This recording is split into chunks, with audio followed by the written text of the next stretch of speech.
Hi, welcome back to Nandini Anand vlogs in Kannada. ಇವತ್ತು ಒಂದು cooking vlog ಮಾಡೋಣ ಅಂತ ಅಂದ್ಕೊಂಡಿದ್ದೀನಿ. ಆ್ಯಕ್ಚುಲಿ ಈವ್ನಿಂಗ್ ಸ್ನ್ಯಾಕ್ಸ್ ಟೈಮ್ಗಂತೂ ಇದು ತುಂಬಾ ಚೆನ್ನಾಗಿರುತ್ತೆ. ಈವ್ನಿಂಗ್ ಸ್ನ್ಯಾಕ್ಸ್ ಥರನೂ ಯೂಸ್ ಮಾಡ್ಬೋದು. ಮತ್ತು ತುಂಬ ಬಾಯೆಲ್ಲ ಕೆಟ್ಟೋಗಿರುತ್ತಲ್ಲ, ಜ್ವರ ಬಂದಿರೋರಿಗೆ ಮತ್ತು ಬಾಯೆಲ್ಲ ಒಂಥರ ಆಗಿರುತ್ತೆ, ಏನಾದರೂ ತಿನ್ನಬೇಕು ಅಂತ ಅನಿಸ್ತಾ ಇರುತ್ತೆ ಗೊತ್ತಾ. ಸೊ ಅಂಥವ್ರಿಗೆ ಈಸಿಯಾಗಿ ಮನೆಯಲ್ಲೇ ಪ್ರಿಪೇರ್ ಮಾಡ್ಕೊಳ್ಬೋದು. ಒಂಥರ ಏನಂದರೆ ನೋ ಫೈರ್ ಕುಕ್ಕಿಂಗ್ ಅನ್ನೋ ಥರ ಇದು. ಸೊ ಏನಂದರೆ ಬೆಂಕಿನೇ ಇಲ್ದಿರ ಅಡುಗೆ ಮಾಡ್ಕೊಳ್ಬೋದು. ಮತ್ತು ಒಂದು 5 ಮಿನಿಟ್ಸಲ್ಲಿ ಮುಗ್ದೋಗ್ಬಿಡುತ್ತೆ. ಸೊ ಹಾಗಾದರೆ ಸ್ಟಾರ್ಟ್ ಮಾಡೋಣ ಒಂದು ವಿಡಿಯೋನ.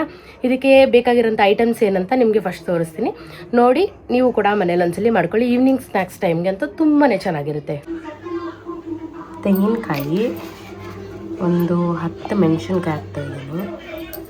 ಸ್ವಲ್ಪ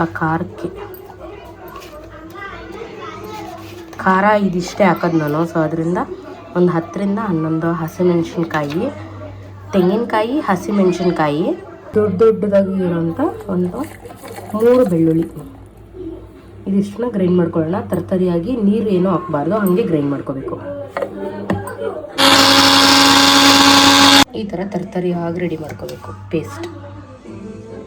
ಇದು ನನ್ನ ಬಾಕ್ಸ್ಗೆ ಟ್ರಾನ್ಸ್ಫರ್ ಮಾಡ್ಕೊಂಡಿದ್ದೀನಿ. ಇದಕ್ಕೆ ಬೇಕಾಗಿರೋದು ಇದೊಂದು ಮಸಾಲೆ, ಅದು ಬಿಟ್ಟರೆ ಈರುಳ್ಳಿ, ಕ್ಯಾರೆಟು ಮತ್ತು ತುಪ್ಪ ಅಷ್ಟೇ.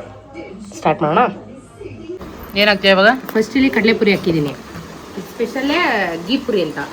ಇದಕ್ಕೆ ಮೇನ್ ಇಂಗ್ರೀಡಿಯೆಂಟ್ ಇದು ಮಸಾಲ. ಬಂದ್ರೆ ಈ ಕಡೆ ಇದು ನೀವು ಈ ಕಡೆ ವಯಸ್ಸಿನ ಗೊಂಬೆ ಆ ಕಡೆ ಹೋಗು. ಹಾಕೊಂಡ್ರು ಓಕೆ. ಇದು ಮಸಾಲ. ಸ್ವಲ್ಪ ತುಪ್ಪ ಹಾಕೋಬೇಕು ಇದಕ್ಕೆ. ಗೀ ಹಾಕೊಂಡ್ರೆ ಚಂದ ಇದೆ ಟೇಸ್ಟು. ಸೊ ನಾನಿಲ್ಲಿ ಸ್ಪೂನ್ ಎತ್ಕೊಬರ್ತೀರಾ? ಇಲ್ಲ ಒಂಚೂರು ಹಂಗೆ ಹಾಕೋತೀನಿ. ಇಷ್ಟು ತುಪ್ಪ ಹಾಕೊತೀನಿ, ಅಂದರೆ 1 ಸ್ಪೂನಷ್ಟು ತುಪ್ಪ ಹಾಕಿದ್ದೀನಿ. ಇದು ಹಾಕಿ ಮಿಕ್ಸ್ ಮಾಡಬೇಕು. ಆ್ಯಕ್ಚುಲಿ ಇದಕ್ಕೆ ಆಮೇಲೆ ಮಾಡೋಣ. ನೀಟಾಗಿ ಮಿಕ್ಸ್ ಮಾಡ್ಕೋಬೇಕು ಹಿಂಗೆ, ಇಲ್ಲ ಟಾಸ್ ಮಾಡ್ಕೊಂಡ್ರೂ ಆಯಿತು. ಕೈಯಲ್ಲಿ ಮಿಕ್ಸ್ ಮಾಡೋಣ ಚಂದ. ಇದ್ರ ಹೆಸರೇ ಗೀ ಪುರಿ. ಹಿಂಗೆ ಅಂತಾರೆ ಗೊತ್ತಾ, ಹಂಗೆ ಮಾಡಿದ್ರೆ ಚೆನ್ನಾಗಿರುತ್ತೆ. ಬಟ್ ನಮ್ಮ ಮನೇಲಿ ದೊಡ್ಡ ಪಾತ್ರೆ ಇಲ್ಲ, ಇದಕ್ಕಿಂತ ದೊಡ್ಡ ಪಾತ್ರೆ ಇಲ್ಲ. ಉಪ್ಪಿನ ಪುರಿ ತೊಗೊಬಂದರೆ ಉಪ್ಪು ಹಾಕೋ ನೆಸೆಸಿಟಿ ಇರಲ್ಲ. ಸ್ವಲ್ಪ ಸಾಲ್ಟ್ ಹಾಕ್ತೀನಿ. ಉಪ್ಪು ಪುಡಿ ಆಗಿದ್ರೆ ಸಾಲ್ಟ್ ಹಾಕೋದಿರಲಿಲ್ಲ.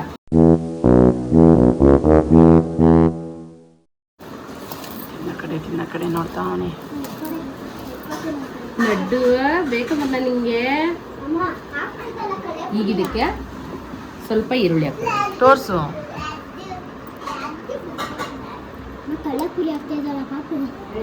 ಸ್ವಲ್ಪ ಕ್ಯಾರೆಟ್. ಈ ಥರ ಕೊಡೋಕ್ಕೆ ಬಟ್ಲು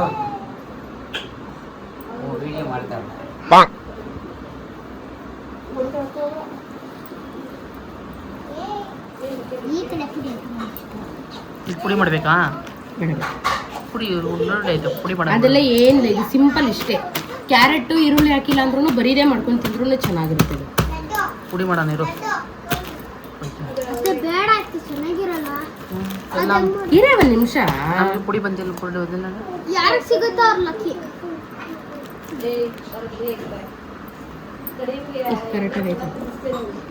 ಏನು ನಾನು ಜಾಸ್ತಿ ಇದಾಗ ಅಂತದಿಲ್ಲ, ಹೆಲ್ತಿ.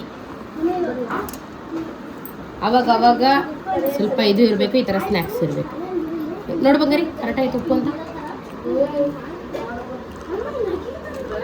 ಉಪ್ಪು ಜಾಸ್ತಿನ ಖಾರ ಕಾಣಿಸ್ತೀನಿ. ಅವನು ಒಂಚೂರು ಕೊಡಂಗೆ.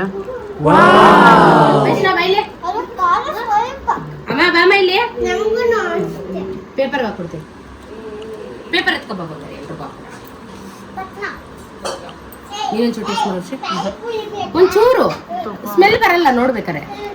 ಅವಳು ತುಪ್ಪನೇ ತಿನ್ನಲ್ಲ, ಸುಮ್ಮನೆ ಟೇಸ್ಟ್ ಮಾಡಿ ತಿನ್ನೋಡೆ ಗೊತ್ತಾಗಲ್ಲ ಟೇಸ್ಟ್ ತುಪ್ಪದ್ದು. ಅಲ್ಲಿ ತಗೋ ಒಂಚೂರು ಟೇಸ್ಟ್ ಮಾಡ್ಬನ್ನಿ. ಒಂಚೂರು ತಗೊಳ್ಳಿ, ಸಾಕಾಗಿದೆ. ಸ್ವಲ್ಪ ಟೇಸ್ಟ್ ಇಲ್ಲೇ. ಏನು ಟೆಕ್ಸ್ಚರ್ ಒಂಚೂರು ತಿನ್ ನೋಡು. ಬಾಯಿ ಹಂಗೆ ಚರ್ರ ಮತ್ತೆ ತಿಂದ್ರೆ.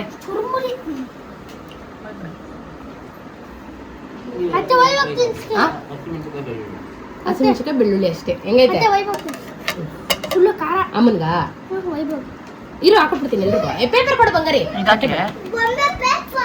ಅದು ಇಲ್ದಿರನೇ ಚೆನ್ನಾಗಿರೋದು. ಬಂಗಾರಿ ಪೇಪರ್ ಪಟ್ಲ ಕೊಟ್ಕೊಡ. ಈ ಥರ ಹಿಂಗೆ ಕೊಟ್ಬಿಟ್ಟು ಮೇಲ್ಗಡೆ ಒಂದು ಸ್ವಲ್ಪ ಈರುಳ್ಳಿ ಮತ್ತು ಒಂದು ಸ್ವಲ್ಪ ಕ್ಯಾರೆಟು ಹಾಕ್ಬಿಟ್ಟು ಕೊಟ್ಟರೆ ಎಲ್ಲರೂ ಸಖತ್ ಇಷ್ಟಪಟ್ಟು ತಿಂತಾರೆ. ಯಾರು ಬೇಕಾದರೂ ತಿನ್ಬೋದು, ಅಷ್ಟು ಚೆನ್ನಾಗಿರುತ್ತೆ. ಚೆನ್ನಾಗಿಲ್ವೇನೆ? ಸೂಪರ್ ಇದೆ, ಸಕ್ಕತ್ತಾಗಿದೆ ಟೇಸ್ಟ್. ಇದು ಹಿಂಗ್ ಒಂಥರ ಬಾಯಿ ತುಂಬಾ ಬೇಜಾರಾಗ ತಿನ್ಬೇಕು, ತುಂಬಾ ಚೆನ್ನಾಗಿರುತ್ತೆ. ನಮ್ಮಮ್ಮ ಪಟ್ನ ಕಟ್ಟೋರಿ. ಮಜಾ ಆಯಾ. 05 ಬೇಡ ನೋಡೋಣ ನೀನು ಎಷ್ಟು ಚೆನ್ನಾಗಿ ಕಟ್ತಿ. ಇವನು ಯಾವ ಚಂದ ಕಟ್ತಾವ ನೋಡು. ಇವನು ಹೆಂಗ್ ಕಟ್ತವನೆ, ಅದ್ರಲ್ಲಿ ಹೆಂಗ್ ಕಟ್ತೀಯ?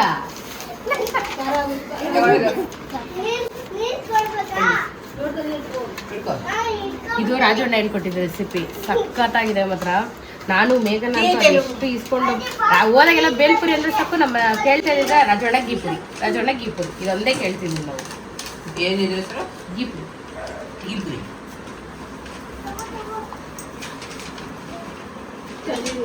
ಖಾರ ಜಾಸ್ತಿ ಐತಮ್ಮ? ಅಂದ್ರೆ ನಮಗೆ ಚೆನ್ನಾಗಿದೆ. ಚೆನ್ನಾಯ್ತಾ ಬಾಯಿಗೆ? ನಮಗೆ ಚೆನ್ನಾಗಿದೆ. ನಿಂಗೆ ಇಷ್ಟ ಆಯ್ತಾನೆ? ನಾನು ಒಂಚೂರು ಐತಿದ್ದ ದಿನ ಕೊಟ್ಟೇ ಇಲ್ಲ ನನಗೆ. ಮೇಲ್ಗಡೆ ಈರುಳ್ಳಿ ಹಾಕೊಂಡು ತಿನ್ಬೇಕು. ಹಾಕೇನು ಒಂಚೂರು? ಅಯ್ಯ ಹಾಕ್ತೀನಿ, ನಿನ್ನ ಮಾಡ್ತೀನಿ ಇರಿ. ನಂದು ನೀನು ಟೀ ಬೇಕಾ? ಕುಡಿ ಕುಡಿ ಅಂತ ಕುಡಿ. ಎತ್ಕೊಂಡಿದ್ದೀನಿ, ರೋಟಿಗೆ ಹಾಕ್ಬಿಟ್ಟಿದ್ದೀನಿ, ಕುಡಿದು ಹಾಕು. ಚೆನ್ನಾಗಿದ್ಯಾ? ಒಳಗೆ ವಿತೌಟ್ ಗೀ. ಸೇಮ್ ಏನೋ ಡಿಫ್ರೆನ್ಸ್ ಅನಿಸ್ತಾ ಇದೆಯಾ? Smell same taste, but smell ತುಪ್ಪ ಸ್ಮೆಲ್ ಅಂದಿಲ್ಲ. ನಿಂಗೆ ಇಷ್ಟ ಆಯ್ತಮ್ಮ? ನಂಗೆ ಇಷ್ಟ ಆಯ್ತು. ಇಷ್ಟ ಆಯ್ತಾ ಅನಿತಕ್ಕ? ನಿಮ್ಗೆ ಇಷ್ಟ ಆಯ್ತಾ? ನಿಂಗೆ ನಿಂಗೆ ಬಂಗಾರಿ? ಅವ್ಳು ಬಲಿಪುರಿ ನಡ್ಕೊಂಡು ಕೊಡ್ತಿದ್ದಾಳೆ. ಅಂದರೆ ಅವಳು ಖಾರ ತಿನ್ನಲ್ಲಲ್ಲ, ಅದಕ್ಕೆ ಅವಳಿಗೆ ಇದಾಯಿತು. ಬಟ್ ಟೇಸ್ಟ್ ಚೆನ್ನಾಗಿತ್ತಾ? ಖಾರ ಇದೆ, ಖಾರ ಒಂಥರ ಬಾಯೆಲ್ಲ ಕೆಟ್ಟೋಗಿದ್ದಾಗ ಈ ಥರ ತಿಂದರೆ ಒಂಥರ ಸಖತ್ತಾಗಿರುತ್ತಲ್ಲ. ಚೆನ್ನಾಗೈತೆ. ಬಾಯಿ ಖಾರ ಇದ್ದಾಗ ಒಂಥರ, ಈ ಜ್ವರ ಬಂದಿದ್ದಾಗ ಬಾಯಿ ಕೆಟ್ಟಾಗಿರೋರು ಮಾಡ್ಕೊಂಡು ತಿಂದ್ರೆ ಮಾತ್ರ ಸಖತ್ತಾಗಿರುತ್ತೆ. ಚಳಿಗಾಲದಲ್ಲಿ ಸಖತ್ತಾಗಿರುತ್ತೆ. ಇದ್ರ ಜೊತೆಗೆ 2 ಮೆಣಸಿನ್ಕಾಯಿ ಬಜ್ಜಿ ಇಟ್ಕೊಂಡು ಟೀ ಹಿಡ್ಕೊಂಡು ತಿಂತಾ ಇದ್ರೆ ಸಖತ್ತಾಗಿರುತ್ತೆ. ಬರೀ ಪುರಿ ಎಲ್ಲರೂ ಖಾರ ಖಾರ ಅಂತವ್ರೆ ಮಕ್ಕಳು. ಅನ್ನದ ಹೆಂಗಿತ್ತಪ್ಪ? ಚೆನ್ನಾಗಿತ್ತಾ ಮಾಡಿದ್ದು? ಸೂಪರ್ ಆಗಿತ್ತು. ಒಂಥರ ಎಲ್ರಿಗೂ ಇಷ್ಟ ಆಯ್ತು ಇವತ್ತು ನಾನು ಮಾಡಿದಂತಹ. ಇಲ್ಲ ಸ್ವಲ್ಪ ತಿನ್ನೋಣ ಅನಿಸ್ತು. ಮತ್ತೆ ಕೇಳ್ಬೇಕು, ಈ ತಿನ್ನೊಂಚೂರು ಮಾಡ್ಕೊಡ್ತಿದ್ದೆ. ಆ್ಯಕ್ಚುಲಿ ನಾವೆಲ್ಲ ಗೀ ಯೂಸ್ ಮಾಡ್ಕೊಂಡು ತಿಂತೀವಿ. ಆನಂದ ಮತ್ತು ವರ್ಷ ಮಾತ್ರ ಗೀ ತಿನ್ನಲ್ಲ ಅಷ್ಟೇನೆ. ಗೀಲಂತೂ ಇನ್ನೂ ತುಂಬ ಚೆನ್ನಾಗಿರುತ್ತೆ ಆ್ಯಕ್ಚುಲಿ ತಿನ್ನೋಕೆ. ಇದನ್ನು ವಿತೌಟ್ ಗೀ ಓಕೆ ಅಷ್ಟೇನೆ. ಬಟ್ ಆದರೂ ಟೇಸ್ಟ್ ಅಂತೂ ತುಂಬಾ ಚೆನ್ನಾಗಿರುತ್ತೆ. ಯಾರಾದರೂ ಮನೇಲಿ ಬೇಕಂದರೆ ಮಾಡಿ ಟ್ರೈ ಮಾಡಿ ಹೇಗಿತ್ತು ಅಂತ ಕಮೆಂಟ್ ಮಾಡಿ, ಓಕೆನಾ? ನೋ ಫೈರ್ ಕುಕಿಂಗ್ ಥರ ಇದೊಂದು ತುಂಬಾ ಚೆನ್ನಾಗಿರುತ್ತೆ ಟೇಸ್ಟ್ ಮಾತ್ರ. ಆ್ಯಕ್ಚುಲಿ ಇದನ್ನು ನಮಗೆ ನಮ್ಮ ರಾಜಣ್ಣ ಹೇಳ್ಕೊಟ್ಟಿದ್ದು. ಅವ್ರ ಕೈಯಲ್ಲಿ ತಿಂದರೆ ಅಂತೂ ಇನ್ನೂ ತುಂಬ ಚೆನ್ನಾಗಿರುತ್ತೆ ಅದು ಟೇಸ್ಟು. ಅವರಂತೂ ಸಖತ್ತಾಗಿ ಮಾಡ್ತಾರೆ. ನಾವು ಅವರಷ್ಟು ಚೆನ್ನಾಗಿ ಮಾಡಿಲ್ಲ ಅಂದರೂ ಒಂಚೂರು ಆ ರೇಂಜ್ಗೆ ಒಂದು ಸ್ವಲ್ಪ ಆದರೂ ಮಾಡಿದ್ದೀವಿ ಅಂತ ಅನಿಸುತ್ತೆ. ನನಗಂತೂ ತುಂಬಾ ಇಷ್ಟ ಆಯಿತು ಮಾಡಿದ್ದು. ನಮ್ಮ ಮನೇಲಿ ಎಲ್ರಿಗೂ ಫಸ್ಟ್ ಟೈಮ್ ಆ್ಯಕ್ಚುಲಿ ಟೇಸ್ಟ್ ಮಾಡಿದ್ದು. ನಮ್ಮಮ್ಮ ತಿಂದಿದ್ರು, ಬಟ್ ಟೇಸ್ಟ್ ಮರ್ತೋಗಿದ್ರಂತೆ. ಸೊ ಅವ್ರಿಗೆ ತುಂಬಾ ಇಷ್ಟ ಆಯಿತು. ನನ್ನ ಮಗ ಅಂತೂ ವ್ಲಾಗ್ ಮಾಡೋಕ್ಕೂ ಬಿಡಲ್ಲ, ಏನು ಇದು ಮಾಡೋಕ್ಕೂ ಬಿಡಲ್ಲ. ಸೊ ಈ ವಿಡಿಯೋನ ಇಲ್ಲಿಗೆ ಎಂಡ್ ಮಾಡ್ತಾ ಇದ್ದೀನಿ. ಇಷ್ಟ ಆಗಿದ್ರೆ ಲೈಕ್, ಶೇರ್, ಕಮೆಂಟ್ ಮಾಡೋದೇ ಮರಿಬೇಡಿ. ಇದೇ ಥರ ಒಳ್ಳೊಳ್ಳೆ ಕುಕಿಂಗ್ ರೆಸಿಪೀಸ್ ಬೇಕು ಅಂತ ಹೇಳಿದ್ರೆ ನನ್ನ ಚಾನಲ್ನ ಸಬ್ಸ್ಕ್ರೈಬ್ ಮಾಡ್ಕೊಳ್ಳಿ. Okay, thank you so much. Thanks for watching. Bye bye. ಅದು ನೋಡಿ ಬಡ್ಕೋತಾ ಇದೆ.